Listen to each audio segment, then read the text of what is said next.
So what small business ideas can I easily start in Nigeria? So the first one, number one, right?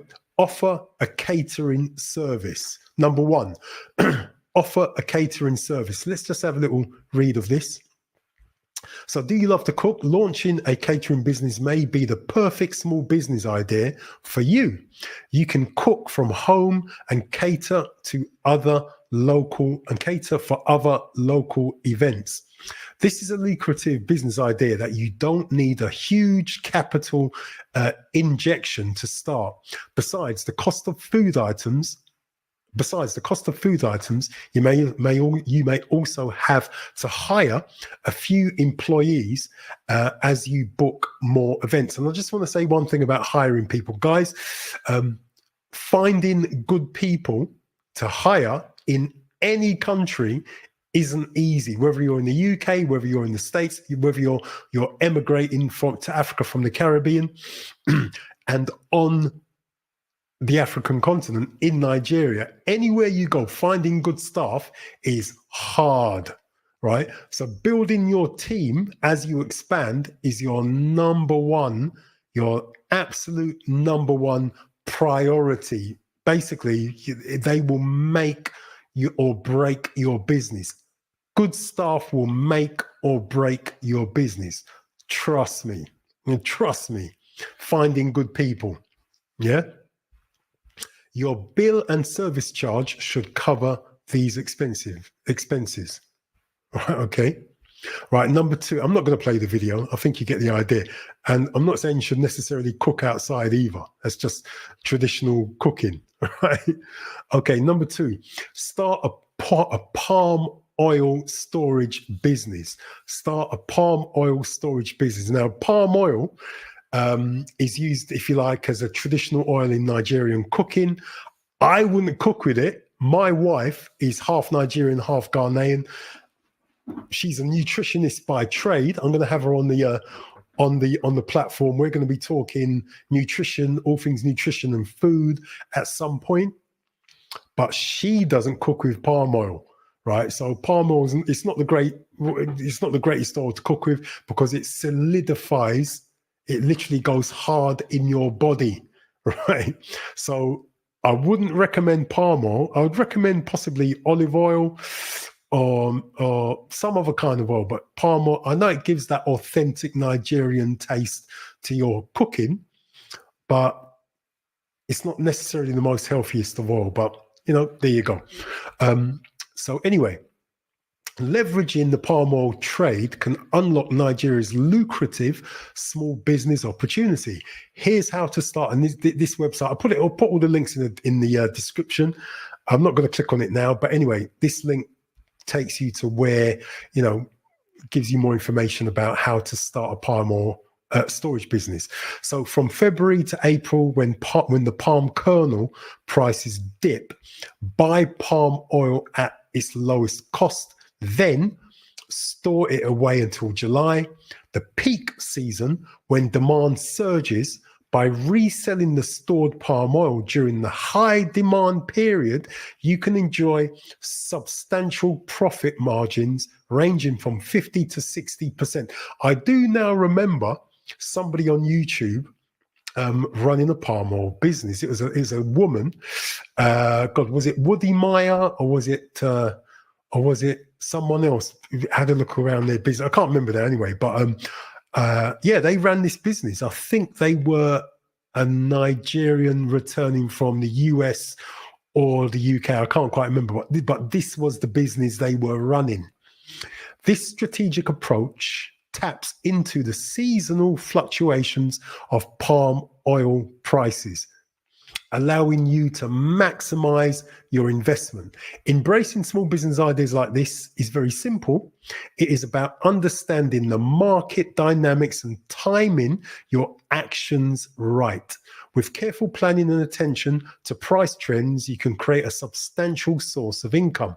This small business idea shows how a simple strategy and knowledge of local market patterns can bring impressive returns. So that's the whole idea of starting a palm oil storage business.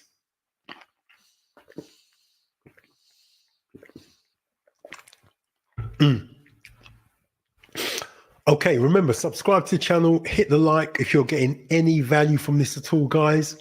Okay, so business idea number 3, transport business. Now, my brother, one of my oldest brothers, he had the idea of returning back to Jamaica and starting a transportation business or a bus service in Jamaica. You know, those little cho-cho buses, right? And listen, all over the black world, right, the transport is exactly the same, right? If it's buses, it's the little cho-cho buses. Although in Jamaica, you have got the sort of you've got the regular sort of double decker buses or whatever, coach buses. You've got those in Jamaica. You've had those in Jamaica now for many years, but they've still got the little cho-cho buses that you'd find all over the Caribbean, all over Africa as well. It's quite interesting how wherever we are, we tend to do things in a very similar way. But anyway, starting the transportation business can be a great way to make money, but it needs careful planning. And I suggest you plan everything. First, create a solid business plan, pick a catchy and relevant name, and set your prices. Choose the right business structure like a sole proprietorship or LLC. I can't remember what LLC stands for. Something about being a limited liability company, maybe, I don't know. Register your business with the correct authority. Get an EIN. No idea what that stands for, guys. Do your own research. And ensure you have all the necessary licenses and insurances so that they don't sling your backside in prison. Plan your finances. Open business bank accounts and secure funding through loans or grants. Build a good fleet of vehicles and hire skilled staff. Hire skilled people who are going to work. Yeah. Finally, promote your and pay them well as well. Pay your people, man. Pay your people decent money. Finally, promote your business with a strong marketing strategy to attract customers. Just all the basic stuff when it comes to business to attract customers and grow your business. Okay, next one. Number 4, establish a security agency. Security is not the sole responsibility of government. The need for excellent security services in Nigeria is on the rise. Starting a security agency in Nigeria involves several key steps. First one must register the business with the Corporate Affairs Commission, CAC, and meet specific requirements, including a detailed business plan, proof of financial capability, and security personnel training programs. Additionally, obtaining a private security license from the Nigeria Security and Civil Defense Corps is mandatory, necessitating fulfilling criteria such as background checks, office inspection, and submission of relevant documents. Comprehensive preparation and adherence to regulatory standards are essential for establishing a successful security guard services company in Nigeria. Okay. Invest in property, which is pretty much what we've been talking about. All right, and I'm assuming they're going to, well, let's just read it. Investing in Nigerian real estate offers several ways to build wealth. Rental properties provide steady income from tenants. Commercial real estate yields high returns, which is why we're talking about it, but needs more upfront investment. Absolutely. House flipping involves buying, renovating, and selling properties quickly. And again, flipping houses, we do that all over the UK, all over the US. I'm sure, you know, it's not new. So house flipping involves buying, renovating, and selling properties quickly for profit. Real estate investment trusts offer stable returns without owning property. I really suggest you guys have a good look at that. Crowdfunding pools funds from diverse projects, developing land. So basically, when you crowdfund, you can basically buy property using other people's money. developing land into properties can bring substantial profits. I mean, that's going to bring you more profit than anything else. You just got to buy the land in the right place. Make sure that the person you're buying it from actually has the legal right to sell you the land. Yeah, so you got to do a whole load of research before you buy any land whatsoever. Yeah, just to let you know, right? Land buying scams on the African continent, not so much in the Caribbean these days, but land buying scams on the African continent, right, is actually the highest litigation, more so than any other form of litigation or court case in every African country, right? It's about, people selling land that they haven't got the right to sell. So you've really got to do your due diligence when it comes to buying land in any African country. Buy and hold strategies generate income and property value growth over time. So basically, it's about just buying the land and just holding it. Property and land prices rise, you sell it on, right? So I think you could do more than that. I've got friends that own land in Ghana. They're just sitting on it. They're not doing anything with it. And, the land has gone up in value. I just think, you could just build houses on it and then sell. That's just my opinion. Joint ventures spread risk. So in other words, you can invest with your family or trusted professional friends, if you've got any.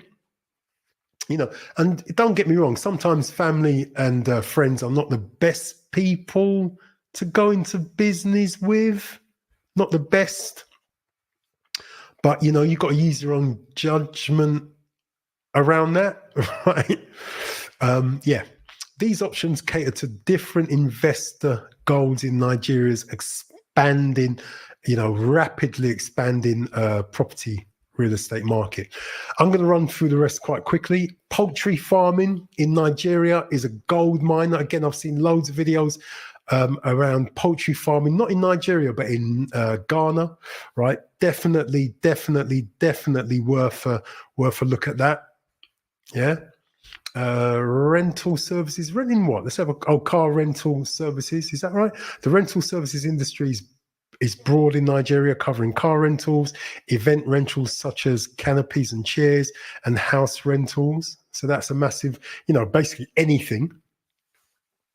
Yeah, anything.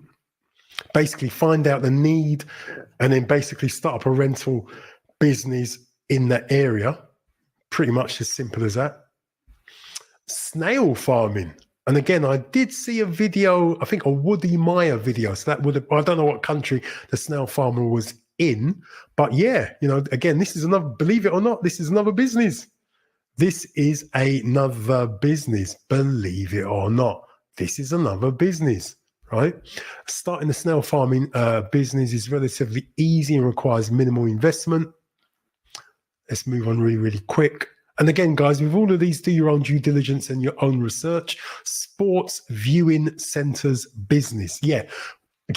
So sports viewing, I'll read it first and I'll come back. Sports viewing centers have become a popular business opportunity in Nigeria. Many individuals in villages, towns, and cities do not have direct access to sports channels. Yeah, so that's like ESPN, Sky Sports and that sort of thing, and rely on viewing centers to watch their favorite games. So basically in London, we've got, there's loads of sports bars all over central London. Basically, you go there, get a pint, you've got loads of screens all around the bar, and you could just stay there all day, all night, go with your mates on the weekend. You could watch the boxing, watch the Olympics, that we've just had, watch all kinds of sports. And it's a lot of fun because you're with your friends, you're eating, you're drinking, and you're just having a laugh. When I was in Ghana, they got the same thing, slightly different, right?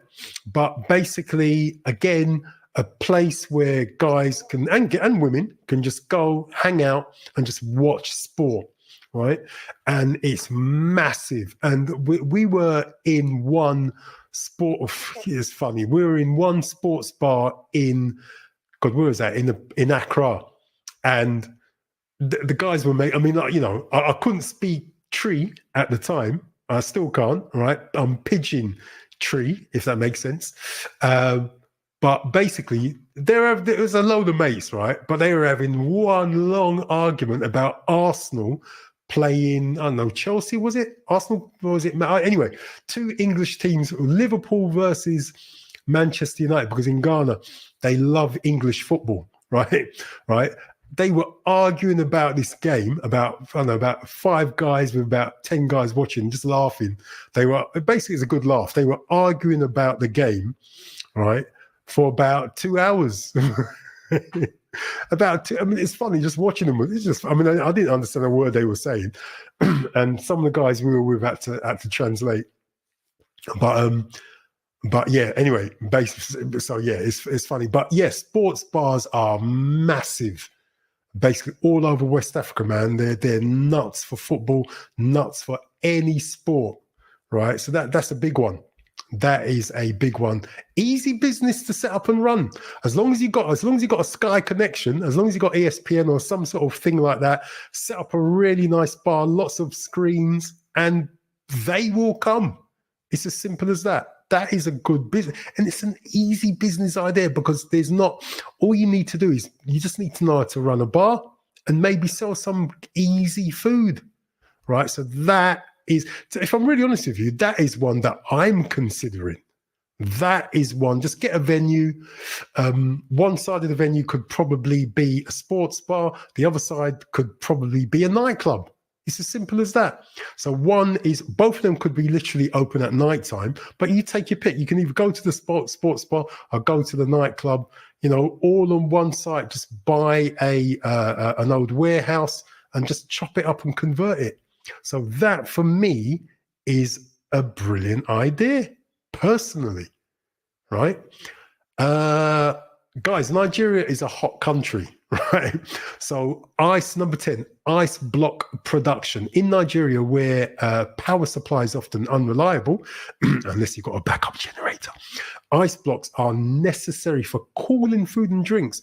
Ice block production is a steady business, believe it or not, with high demand, especially in areas with limited access to electricity. Right? To start an ice block production business, you must invest in the necessary equipment, secure a suitable factory site, hire staff, reliable staff that is, and arrange for efficient delivery. I'll put a link in the description. You could read the rest. So yeah, if you're into that, that's another